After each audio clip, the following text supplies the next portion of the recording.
Hi, it's Debbie here, and today I'm joining in with an Instagram hop to celebrate a friend, Daniel Diaz, being part of our community for a year. Daniel is so supportive of others. He really gives from his heart, sharing people's work and being everyone's greatest cheerleader. You can find out all the details of the hop on my Instagram post, and I'll leave a link to my Instagram profile below. The theme of the hop is Colourful Celebration. Now, I really did try. I kept pulling out the bright colours and starting a card and then binning it.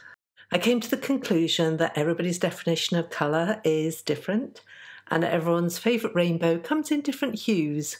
I went with my colours, which bring me joy. One of my favourite themes to paint is a botanical image being centre stage on a creamy white watercoloured card with a simple sentiment and mounted on a craft card base.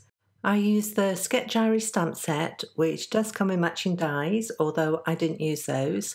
I stamped the flower image using the mini Misti in Whisper Amalgam ink from Gina Designs onto Fabriano Artistico Extra White watercolour card.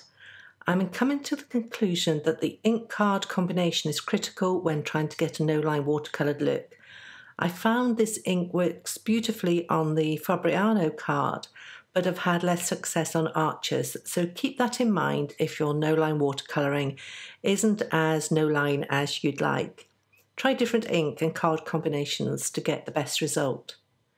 The Misti was an astounding invention for me when it comes to stamping. I never used to be able to stamp well until I got a Misti, and now I wouldn't be without it. The Misti kept the card in place while I stamped the image several times until I had a good impression which I could work with. I didn't tape the watercolour card down to a board as I wasn't going to be using a lot of water and risking the card warping. I hope I don't make you dizzy when I move the card around as I colour though. However, when I painted this panel, I was in much need of some therapeutic colouring time, and I painted in a way which was most comfortable for me, which involved moving the card around so that I could get the best angle for my brush strokes.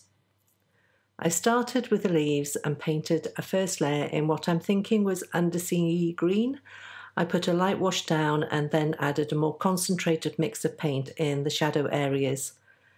When thinking about paint consistencies, I've heard a variety of methods used to describe the paint, but my favourite is the dairy version.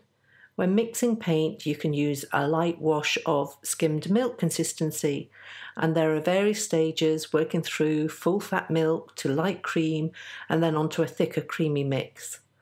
When I add shadow areas to my painting, I'm keeping this analogy in mind and making my mixes not only darker in colour, but also using less water so the mix has a thicker consistency.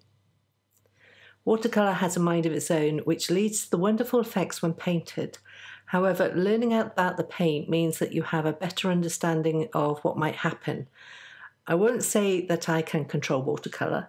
The unexpected nature of the results is what I love the most, and I actually don't want to try and confine that, or I risk losing that free-flowing look. But a little understanding can go a long way to achieving the results you want. I need to do a swatch chart or make a note of the colours I'm using in some way when I paint, because when it comes to voiceovering the video, I can't always remember. However, looking at the iris now, I know that I use some Rose Ultramarine, Quinacridone Violet at times, and I'm thinking that Yellow Flash was Quinacridone Gold.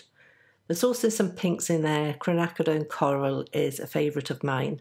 I'll play some music now while I finish up the painting, but before I do so, I wanted to thank you for all the lovely comments and support you've given me here on YouTube, as well as on other social media channels.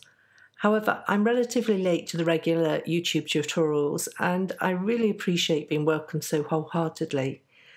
If you're enjoying the fact that I'm posting a video to every card I make currently, then please hit the subscribe button and follow along. Okay, here's the music, and I'll be back soon to finish off the card.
I used my usual splatter combination of leftover paint, white gouache and Perfect Pearls powder, and then I left this piece aside to dry while I worked on the sentiment.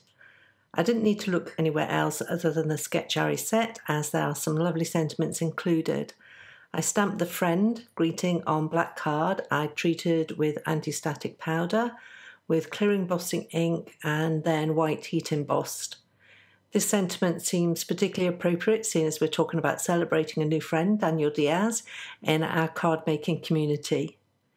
I used a scalpel and clear metal edge ruler with grid squares to help trim out the sentiment into a skinny strip, and then it was just about putting this card together. I cut and scored a piece of Neenah Desert Storm card to be an A2 card base, and then attached a piece of pattern paper to the left side of the card. I used foam tape to give it a little lift and added more foam tape to the back of the watercoloured panel. Because there were different heights of dimension now in play, I added a double strip of foam tape to the right side of the watercolour piece to keep everything level. More foam tape for the sentiment strip, and the aid of a T-square ruler to help me align it relatively straight. I don't do straight lines well, but I try my best.